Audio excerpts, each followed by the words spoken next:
Bharatiya Janata party मेरी माँ है और मैंने गांव गांव में घूम के कसम खाई थी। एक बात इन दुश्मनों ने भी पकड़ ली, मैंने कहा टिकट चाहे मेरे दुश्मन को मिल जाए तभी मैं भारतीय जनता पार्टी के साथ रहूंगा। मैंने बच्चों की कसम खाई थी, इन्होंने वो वीडियो बना लिया और इन्होंने वही किया। जिन उदयलाल जी ने मेरी जमानत जब्त करी थी उसी के हाथ में टिकट दे दिया, तो उनको लगा कि उदयलाल जी का टिकट मिलने के बाद तो हिम्मत सिंह पक्का भड़केगा और पक्का भड़केगा। पैसे वाला आदमी है, ताकतवर आदमी है, रोड पे रोड जाम कर देगा और सीपी जोशी घर में आराम से जाके लेट जाएगा, क्योंकि सीपी जोशी कमजोर होगा तब जाके ये लोग इस राजस्थान में राज करेंगे। अरे राज तो जब करेंगे जब अपनी सरकारें आएगी, अपने विधायक जीतेंगे। मैंने प्रण लिया है कि आप सबके आदेश से, क्योंकि भगवती लाल जी ने बार बार ये बात बोली है तो आपकी भावनाओं को मुझे समझना है, लेकिन मैंने आपको बिल्कुल खुला दूध का दूध और पानी का पानी कर दिया है। फैसला आपका है, आप जो फैसला लोगे। अब अपन 10 मिनट फैसले की चर्चा करेंगे, लेकिन फैसला आपको लेना है। अपने को षड्यंत्र में फंसना है या इस षड्यंत्र से निकलना है। षड्यंत्र से निकलना है तो अपने को क्या करना है, क्या करना, चारों को तो हटाएंगे गुलाब सिंह जी, चारों को तो हटाने का प्रकल्प महादेव जी के सामने लेके मैं खड़ा हूँ।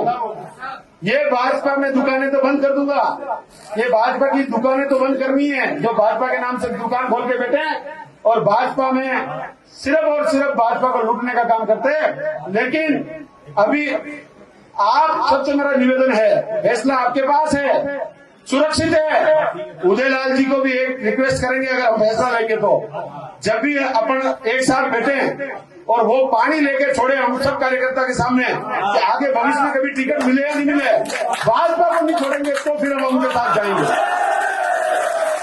अरे हम भाजपा मेरी माँ है, रोज कहते हैं भाजपा मेरी माँ है। इस माँ के साथ कैसे तुम अत्याचार करते हो, इस माँ को हटाने का काम कैसे करते हो। अगर ये माँ हार जाएगी तो हम कहीं के नहीं देंगे, ये कांग्रेस वाले में नहीं जीने देंगे। आप सबसे मेरा हाथ जोड़ के निवेदन है, उदयलाल जी को भी ये बात बोलना और सब कार्यकर्ता को ये बात बोलना कि भाजपा को जीतने के लिए, भाजपा के लिए ये सब काम करे। क्योंकि मैं तो वापिस चला जाऊंगा जहाँ आया हुआ, लेकिन ये भाजपा वल्लभनगर में नहीं जीती अगर तो ये दुष्ट लोग, ये अत्याचारी लोग और ये रावण में बैठे लोग कभी नहीं चाहेंगे ये भाजपा एक हो। भाजपा के लिए एक हो जाओ मेरे कार्यकर्ता बंधु, भाजपा के लिए एक हो जाओ।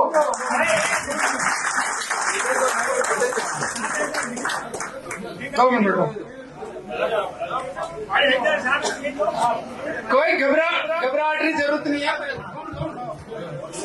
मेरी भावना को आप समझो, मेरी उम्र बहुत कम है, मैं 38 साल का हूँ, मुझे राजनीति नहीं आती है। मैं आपको कह रहा हूँ मुझे राजनीति नहीं आती है, लेकिन ये दिल की बात बता रहा हूँ।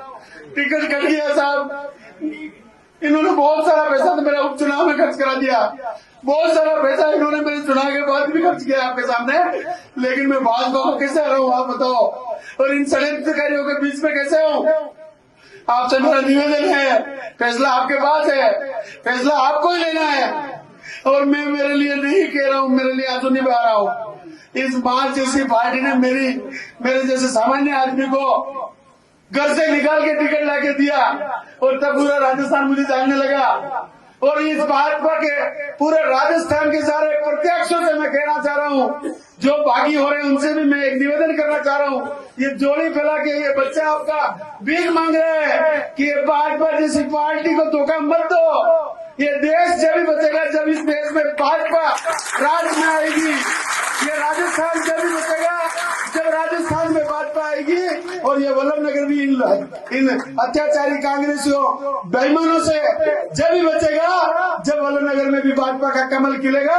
व्यक्ति तो आते जाते रहेंगे, अटल जी की बात को बार बार पढ़ो, जब भी कमजोरी महसूस करो अटल जी को याद करो। किन परिस्थितियों में उस आदमी ने पार्टी खड़ी करी, किन परिस्थितियों में उस आदमी ने इस कमल के फूल को जिंदा रखा, और आप अपने टिकट के